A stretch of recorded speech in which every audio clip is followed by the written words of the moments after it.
I've chosen to discuss Jean Piaget and Lev Vygotsky.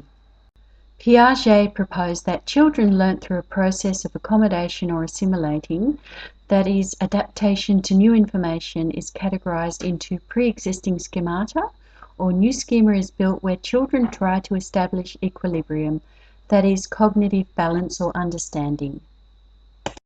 Jean Piaget's theories of cognitive development are based on 4 stages that represent qualitatively different types of thinking within each. The sensory motor stage from birth to 2 years of age is where children use their senses and motor abilities to learn about the world. Next, the pre-operational stage from 2 to 7 years of age is where they start to use symbols. Next, the concrete operational stage from age 7 to 11 is where children struggle with abstract concepts and rather view the world with intangible, concrete understanding. Finally, the formal operational stage occurs from age 11 onwards, where children understand logic and can reason through abstract thought. Vygotsky is well known for his zone of proximal development, where children are capable of achieving success in a task with the assistance of another. The following illustration describes current development in orange, that is, what the child can do unassisted. The area in red describes what is beyond the capability of the child even with the assistance of another, and the area in yellow where there is potential development is the zone of proximal development, where the child can complete tasks with assistance, also known as scaffolding.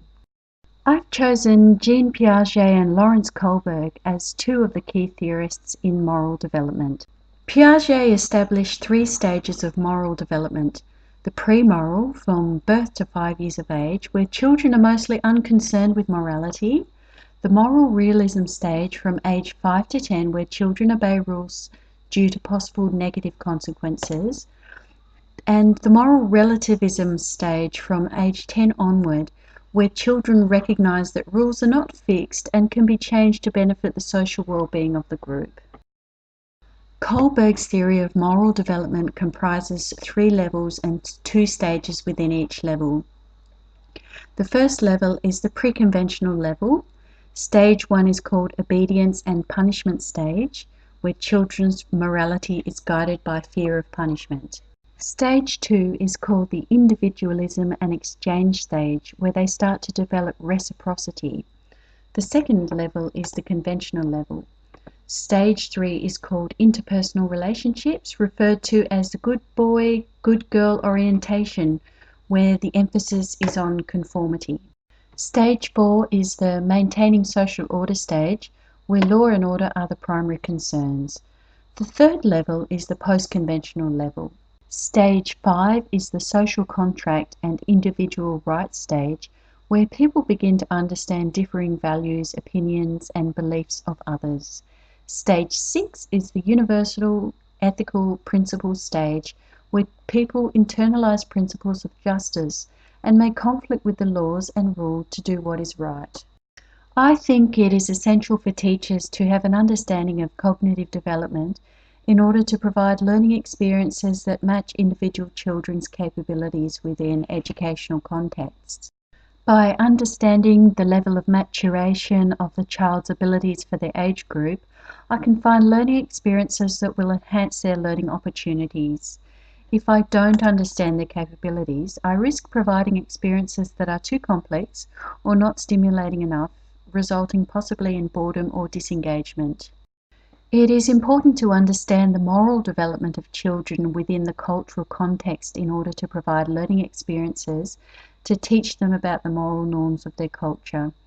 Having an understanding of moral development will also assist me as a teacher to set realistic, achievable expectations for children based on their capacity to reason between right and wrong according to their level of maturity.